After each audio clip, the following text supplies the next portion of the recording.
semua, salam sejahtera Malaysia. Selamat datang ke channel Fels Lifestyle. Info padu, info hangat disediakan di dalam channel ini.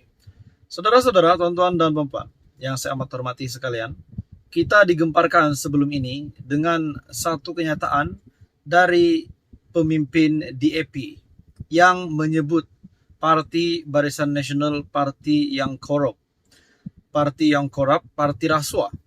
Pada akhirnya, saudara-saudara, kenyataan dari Tony Pua, kepimpinan dari DAP itu, telah menimbulkan banyak isu, mencetuskan banyak kontroversi dan banyak pandangan.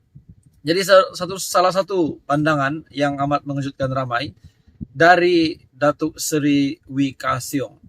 Dalam satu artikel biharian.com, Tony Pua tuduh BN korup ibarat lafaz talak 3 Ka Siong.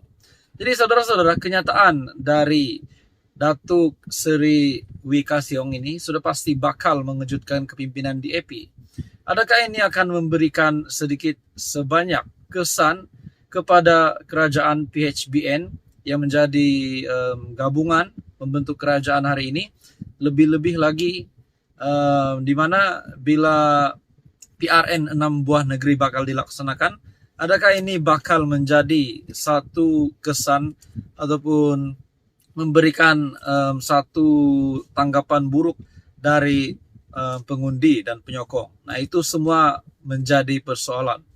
Dalam artikel ini, tindakan setiausaha publicity DAP, Tony Pua, yang menggelar BN sebagai parti rasuah tidak ubah seperti melafazkan talak 3 kepada kerajaan yang ditadbir bersama kini.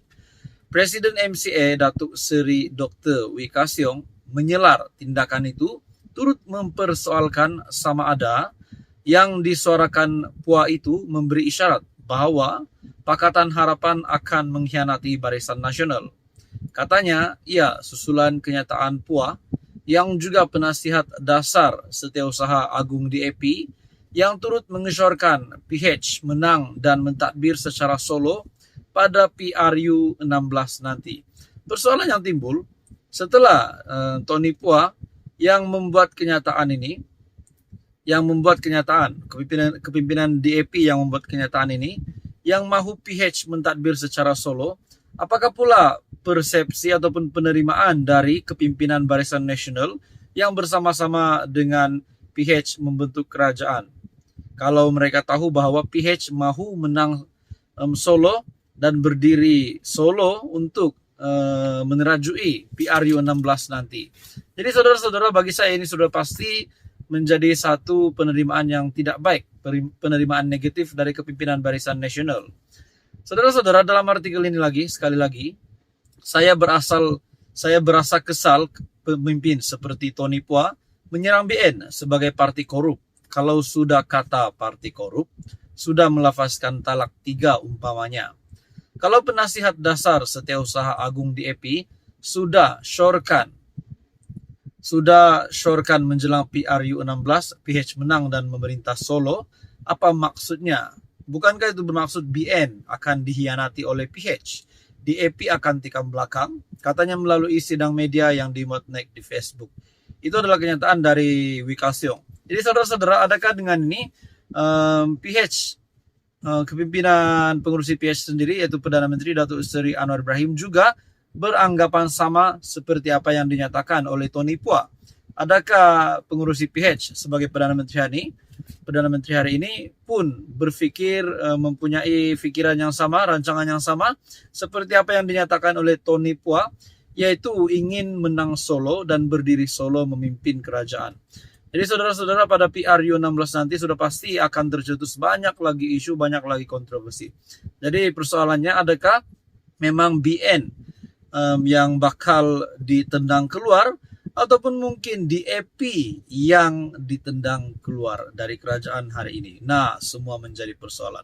Jadi apa komen Anda, saudara-saudara? Teruskan bersama di dalam channel ini untuk info yang seterusnya. Mohon tekan butang like, Anda boleh share video ini, dan tekan butang subscribe. Halo semua, salam sejahtera Malaysia. Selamat datang ke channel Fels Lifestyle. Kita kembali lagi bersama di dalam channel ini untuk mendapatkan topik-topik baru, topik-topik panas politik di Malaysia. Saudara-saudara, terdapat satu kenyataan yang amat mengejutkan dari kepimpinan Barisan Nasional di kalangan Barisan Nasional, MCA dan MIC. Kita tahu bahwa MCA adalah parti komponen di dalam Barisan Nasional. Pada akhirnya, saudara-saudara, terdapat satu topik panas yang berkaitan dengan menggelar MCA MIC biawak hidup. Wow, ini pasti mencetuskan banyak isu setelah ada pemimpin yang membuat kenyataan ini. Dalam satu artikel dari Malaysia Kini, MCA MIC biawak hidup tak perlu layan pendapat Lokman, kata pengurusi Barisan Nasional sendiri Ahmad Zahid Hamidi. Pengurusi BN Ahmad Zahid Hamidi menegaskan kenyataan ahli Majelis Tertinggi UMNO Lokman Adam yang melabelkan MCA dan MIC sebagai biawak hidup tidak perlu dilayan. Zahid berkata, pemimpin tertinggi BN tidak menyokong pendapat pribadi yang disuarakan oleh Lokman. Tak perlu layan pendapat individu walaupun berbeza. Parti tak endorse kepada pendapat-pendapat yang berbeza itu. Nah, pada akhirnya dalam satu artikel yang lain yang berhubung kait dengan kenyataan biawak hidup tersebut, dalam satu artikel lagi dari Sinar Harian, kecewa digelar biawak hidup MCA di Saran Pulau PRN. Pemuda MCA menyarankan agar parti itu memulau pilihan raya negeri di 6 negeri akan datang dengan tidak meletakkan calon. Setiausaha agungnya Daniel Wah mencadangkan agar MCA tidak membantu mana-mana calon yang sombong selepas BN berkawan dengan DAP. Tambahan pula, katanya pemimpin terbabit secara angkuh dan bangga menjadi juru cakap DAP, seolah-olah mereka hanya memerlukan DAP sebagai kawan.